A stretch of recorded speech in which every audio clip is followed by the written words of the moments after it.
We are moments away from getting into gameplay, and I can't wait to see what these guys do. I have not actually personally played any of the Proving Grounds yet, but I've watched some people play some, and it looks nuts. It looks absolutely bonkers. Take all the best boss fights you've seen in the game and crank them up to 11, and then have them drop crazy loot. It'll be I wish we had time this morning to play the Proving Grounds a little bit before getting into it. That would have been fun. That would have been a really good thing. But Borderlands, like I said, this game has so much history. It's been around for so long.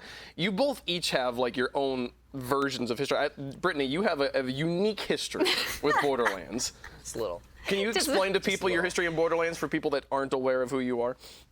Okay, so if you look here, you might recognize I am Angel from the Borderlands franchise. I am her, she is me, like that. And that I've been doing that for like 10 years now. So that started back in 2009 from Borderlands 1. Borderlands 2, I've helped you, guide you through the story. Made you do some things you probably weren't too happy with. Oh, yeah. No. I need to not do those things. But Lono, how about you? When did you get into Borderlands? I mean, I touched on it earlier. I got into looter games because I got burned out on PvP games. I grew up on Quake and Call of Duty and Unreal Tournament. And there was something relaxing about just playing a loot-based game. So I was big into Diablo, and then the first time I ever saw footage of BL1, I was like, I have to play that game, that looks phenomenal. And I had to convince my friends to play it with me. I was like, you level, you have skill trees, and guns have levels. They're like, no, it doesn't. A lot of people didn't play Borderlands 1 long enough to get to that point. Yeah. We played every single one, and then I got my wife to start playing with me, so we've played every single Borderlands, every raid boss, the extra DLCs, the extra playthroughs.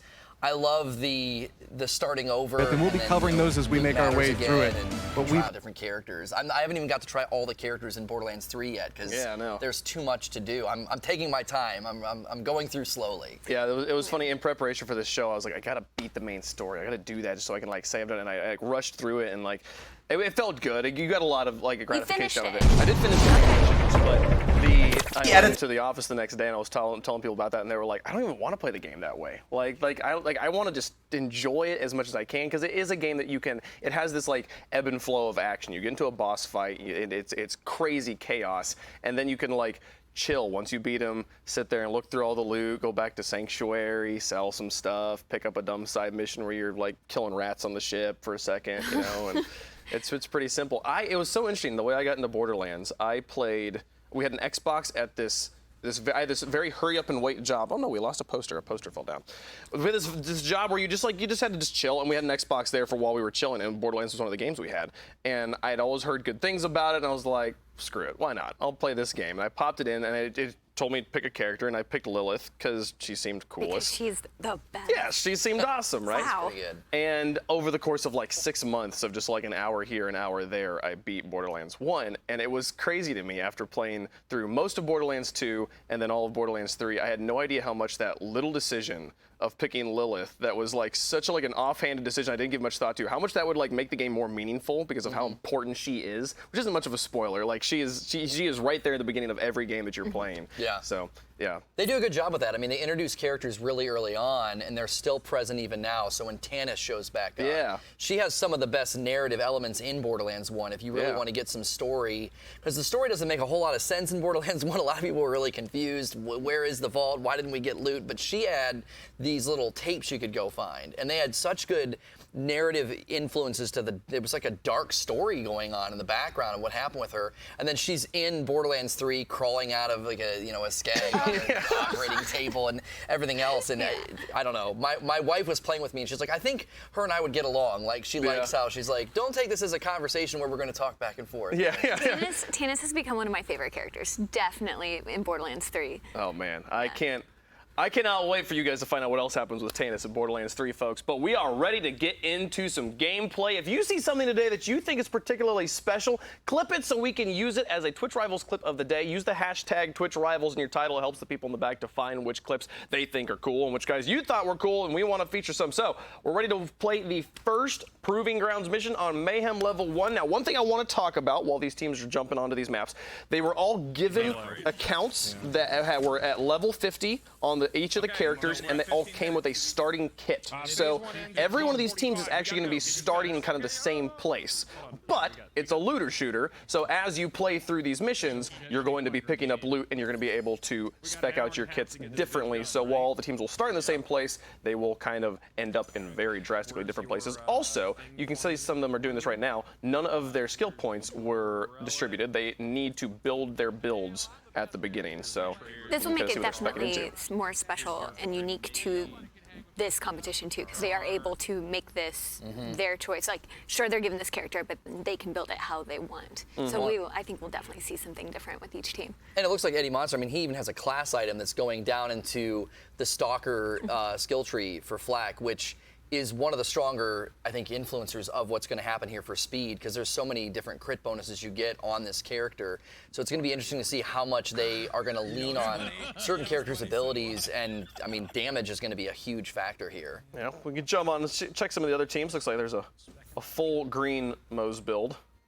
I see these a little spread out here between the green and the orange. I haven't seen a lot of Moe's. I know a lot of people are playing, but I've seen more Flak and Amara. I think Flak and Amara are by far the most popular classes right now. I main Zane, and I really, really love it. I always tend to play the You Siren. didn't play Amara? I always play the Siren stick together. I get it, but I've always, I played Mordecai, I played Zero, I'm playing Zane. Like, I've got to try both, because that's usually the character I would pick in any other game is more of the operative.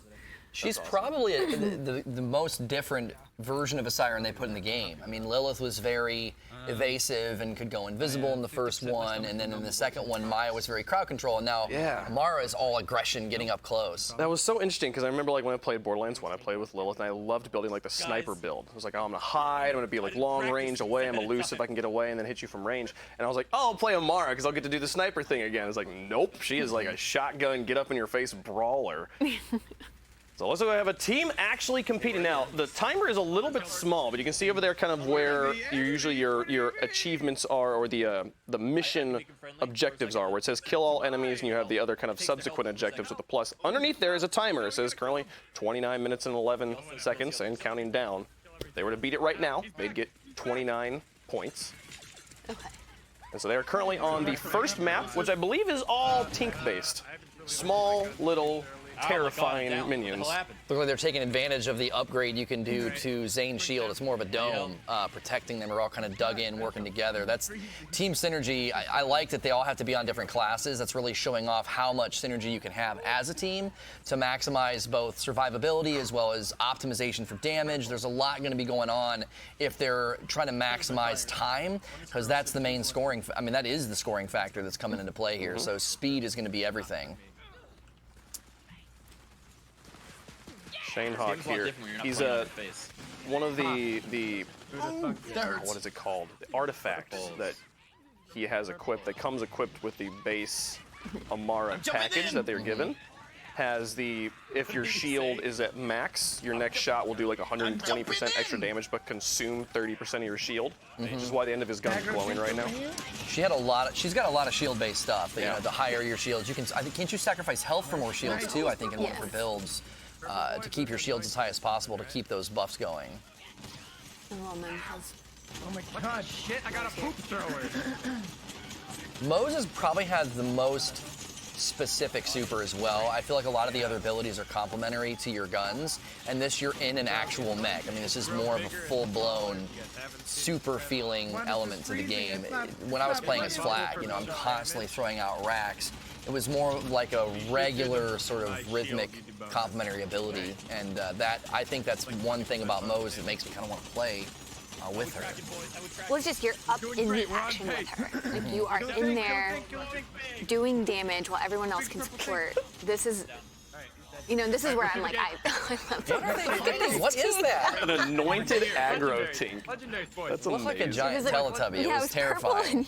That was terrifying. You guys haven't gotten to the part in the story where anointeds become a thing yet. No. Yeah. I'm gonna have some of that ruined for me today. I won't tell you how that happens or why it happens. Okay. But you'll run into more of those as you get deeper into the story. Oh no. This is something new as well that they added in BL3. You're seeing the health bar there. There's a shield, then there's armor, and then there's health. I love that they've layered that as a strategy to make you carry a lot of different things. You're going to want the shock for the shields, and then the corrosive for the armor. That's such a good layered form of dynamic combat. Shoot it, they'll die. They have Lawman's name twice. I am Lawman now. That's fine.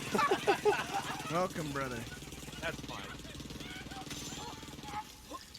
As long as we get third. You hear the tank just screaming in the background. It's amazing. Some of my favorite lines are when they die, like the one where the guy said, "My chili recipe dies with me." I literally actually laughed out loud at that. It was like a joke was told. The one I laughed at, I think it was a psycho. I killed him. He's like, "I liked Troy better." There, I said it. Because they're all screaming about Tyrene the whole time. There, I said it. I'm anxious to try out that dome shield. Looks really nice. Friend now. Kill the other ones first. Firework gun. How much time? They had 25 minutes. So they've covered a decent amount. Feels like they've covered a decent amount of ground here in just 5 minutes. Yeah, it is. The thing about Proving Grounds, you can't really tell how close they are to the end. Oh no! Someone help him out! Fight for the life, it's a team. You can do it. You can do it. Looks like he has. Oh, ride the wave. I'm gonna die. Badass team. Don't die. Don't die. Pick me up. He needs to find somebody small to shoot. There's not many comes small the people in Proving revive. Grounds. The biggest problem with revives is when you get physics off the person, like someone comes and There. slams you off. Yeah. Yeah, I need help too. There's so Oh, much this is happening looking right bad. now. 2 people down now. No. Everybody going for that res. You can see, oh, okay. Chronovan's respawning. Now, one thing. Oh, okay. Oh, no! Zmart, that shotgun he's using is my favorite gun of the game. Oh man. But now he's down.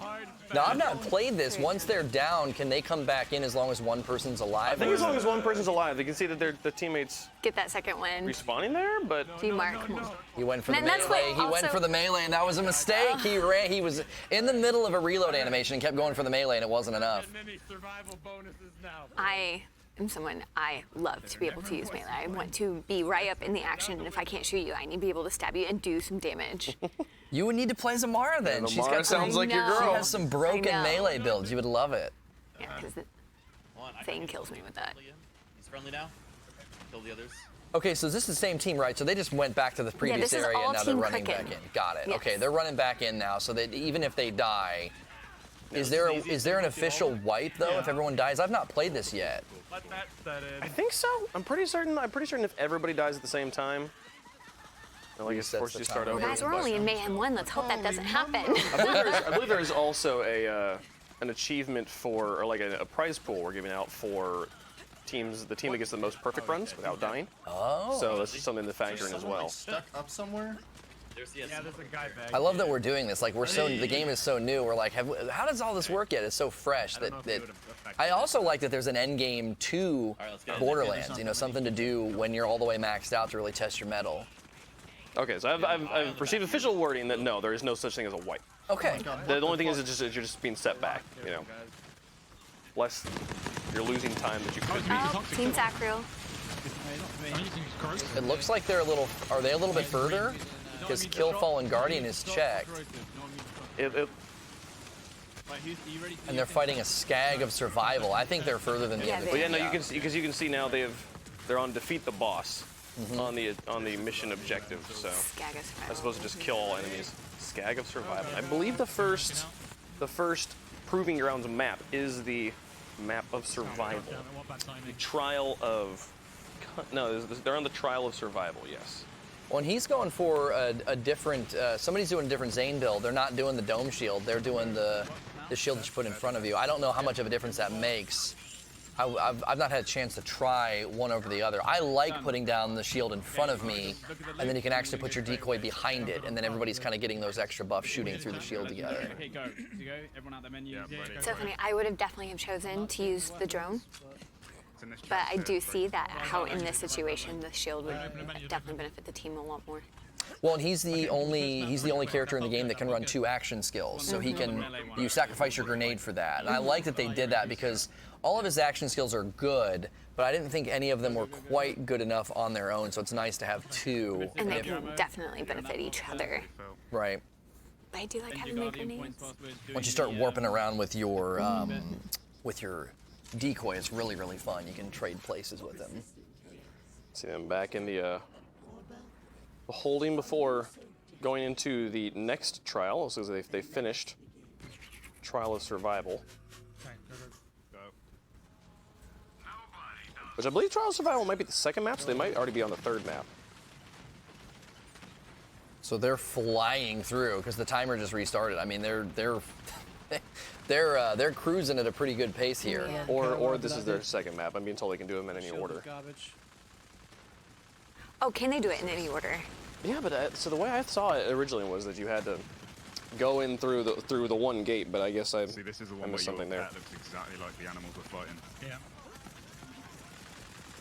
This is a problem. You hear them talking about the problem of playing Flak, is that the unit he has with him all are also bad guys, right? Like it's a jabber or it's a skag. It's like I have played 2.5 games of Borderlands where I'm supposed to kill every single one of these I see, and now this one's on my team, you know? Yeah. Oh, there's multiple times where I'm not supposed to be shooting the pet, and I'm just sitting there staring at the pet, shooting it. I'm like, why isn't it dying?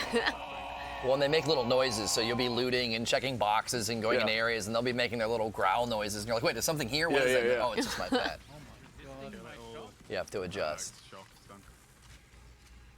Legendary. Oh, we got a legendary on the ground. Legendary Jacobs. Come on, pick it up.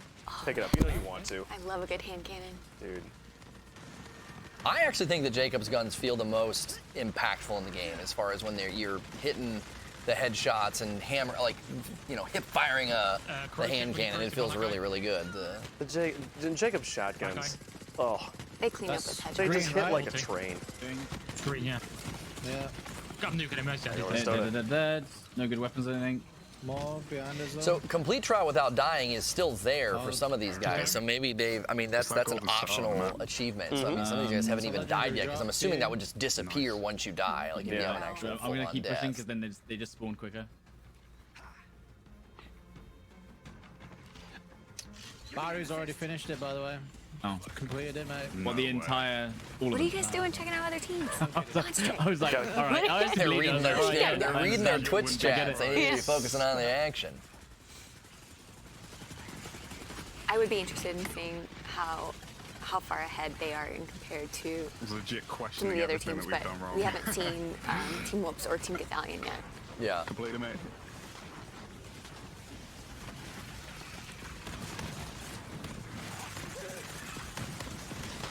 Nice. That massive gun onto just a tiny creature. Yeah. This is a feast for That the is a eyes. sexy gun. Oh.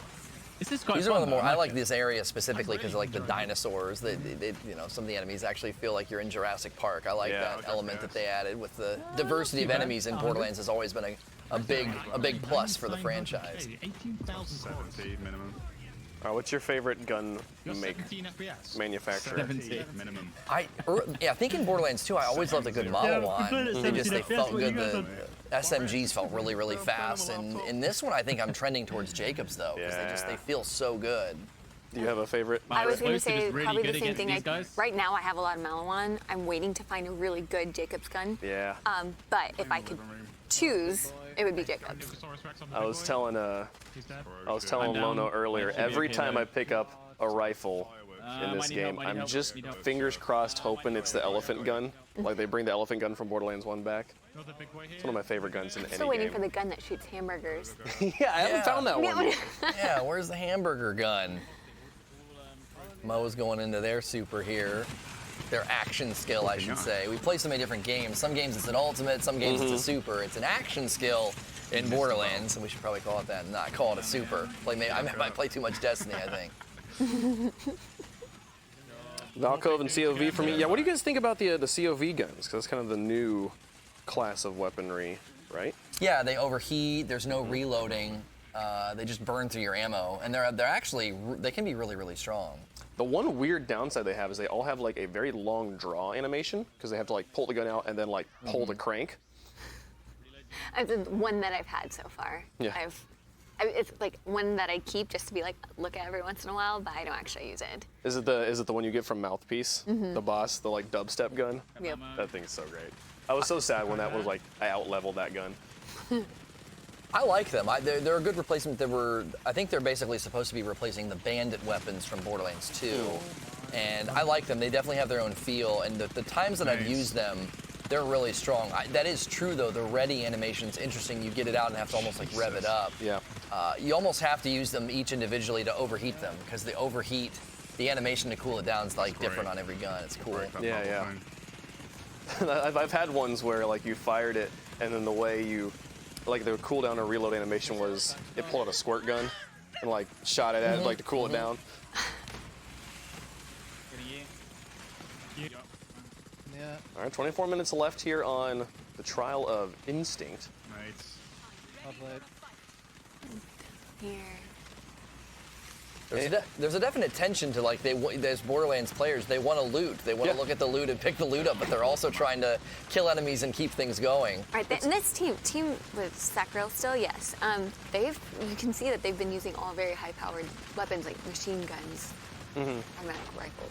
Yeah, the higher DPS or the higher fire rate weapons, not necessarily higher DPS. It is a question I had though when I was thinking about this whole format. Is like, how much time do you spend looting and working on your build that can possibly help you beat levels faster, but you are also losing time that you would have been spending beating a level while you're doing that? Where is the balance there?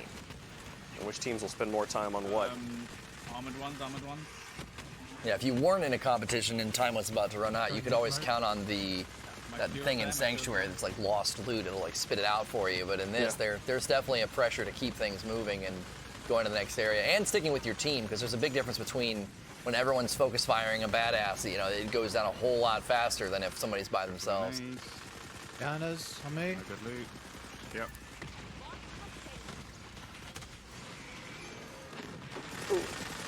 The astral projection. 20 minutes. We get You see, he's got, man, he has 20-minute timer. You get a lot of stack. It looks like he's able to stack up to 20 stacks of rush. I thought it was capped at 10 for Amara. You'll watch him build that little like Mercury's boots kind of symbol in the bottom middle of the screen. It's currently at 7 now, up at 10. And yeah, he's stacking all the way up to at least 19 Yeah, right now. that's 19. Whenever he ults, he will consume or use his action skill. It will consume those 20 stacks and give him other stacks depending on how many of the rush stacks he had, and you'll see them convert. So it's one of the things with Amara is like, you kind of, since there's no mana system, it's just a cooldown, you kind of want to ult all the time. There it goes. Now they've all converted into a series of other symbols of damage and health, damage reduction, but also a damage buff outgoing. They were in a really good spot right there with everyone just consumed into that one little area. So they were just really putting all of their damage into that one spot. Now they're pretty spread out looting. Okay. Boss spawning. Why aren't we watching Gothalion's team? Well, see chat, there's 4 teams competing, and we can only really watch reasonably one at a time, but we're gonna kind of keep track of all of them, and if you want to watch Gothalion's team, there is like 4 streams that are streaming their gameplay right now, and we'll definitely check in with them at some point, but we gotta want to show all the teams a little bit here and there. Right now we're checking out Break. Oh, Guy man. made his name on Twitch playing PUBG, I believe. Played a lot with TSM. Tyrant of Instinct. Down. Yeah, I might need help.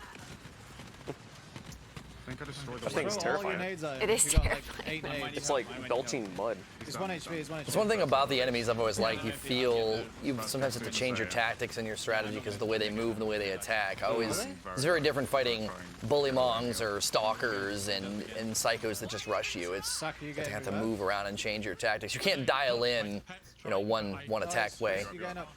It's actually the one reason I've just never really enjoyed many zombie games is that the whole zombie concept is I just run at you, and then when I'm up next to you, I hit you. I don't like the whole just walking backwards firing a shotgun. Like that's like the best strat to take those guys down. I'm just like, I have to play the whole game this way. I highly prefer dealing with like Malawan opponents where they like hide and they're like looking to shoot at you, and it's like, okay, now I gotta find a way to flank you and stuff, And that's a lot of fun. In this one, so the Children of the Vault, though, I've seen a lot more bandits where they'll actually run, and I'm chasing them, and I'm like, wait a minute, this is not how this is supposed to be. You're supposed to be running at me. What are you doing here?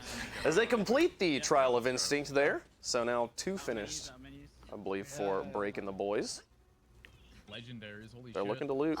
Picking it up here with Now Gothalion, so we're- chat can chill out. Here we go. Everybody can calm down.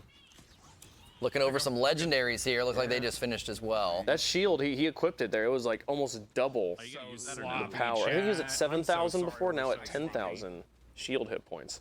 You know what? No, you take it, bro. Take it. Good. We saw somebody else spending their Guardian tokens too. I'm not sure if they're going to take the time to go in and do that because some of those benefits could be helpful. Yeah. You don't want to spend too much time here, right? Or No, that's the question. It's like, do you? Do you want to, like, is it worth looting here so that you'll be stronger for the remaining maps? And the other thing to think about, too, is you don't get to take any of the loot from these runs into the I Mayhem was 2 literally or about to Mayhem ask 3, that. right? Because you have a new character that you're playing for Mayhem 2 and Mayhem 3. So this is only for this 90-minute period. oh, that's interesting. Oh man, that would be hard because if you fall in love with the gun here, Yeah. and you lose that. Oh. I mean, I guess in theory, like, there's a way they can, for playing over the course of the rest of their Borderlands 3 life, there's a way they could possibly get these weapons off these characters, not other characters or something. I don't know. There's like 1 or 2 mechs in them. Oh man, but like that just changes things though. If you had a strategy for Mayhem 1 and kind of a weapon build that you really loved. All right, they're going on to the Trial of Discipline. So these will be mostly Malawan enemies. So we got a very different playstyle here. I love that they added the Malawan troops and the robots. It's a nice change from the loader bots in Borderlands 2. They weren't very threatening, and they were, you know, we get a context for why they're not very threatening. They're not built for combat. You know, we get that backstory on Handsome Jack, actually in the pre-sequel. But I think the Malawan troops look really, really good. I actually enjoy what's their CEO's name that you interact with. He really channels Handsome Jack. Is it Takagawa? It's something like that. That sounds right. I've talked about him multiple times, and every time I'm like, I can't remember how to say his name. Chat, type out his name so I can read it, please. Help us, chat, please. I like him. I think he's a great villain. He very much channels some of how Handsome Jack, you know, spoke. Katagawa. Katagawa. Okay. Katawanga. Come on, chat. Katawanga. Expect to be memed by Twitch chat. They're not going to give you the right answer. He is the junior, yes. Good point, Chad. He's Katagawa Junior. Yes. You know what? Radiation's actually great for shield. Yeah, radiation's pretty good with shields. Radiation is generally